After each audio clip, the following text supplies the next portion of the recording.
इस वक्त तो यूं लगता है अब कुछ भी नहीं है।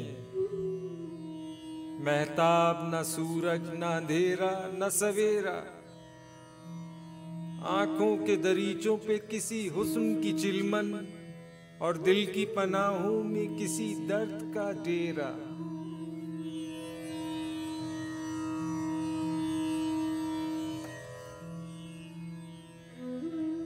मुमकिन है कोई वहम था, मुमकिन है सुना हो, गलियों में किसी चाप का आखिरी फेरा।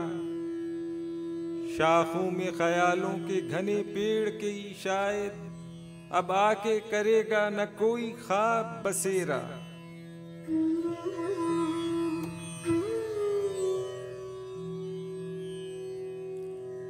एक बेर न एक मेहर न एक रत न रिश्ता, तेरा कोई अपना न पराया कोई मेरा।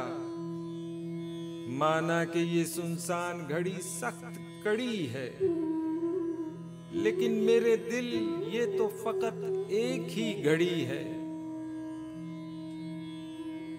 हिम्मत करो जीने की तो एक उम्र पड़ी है।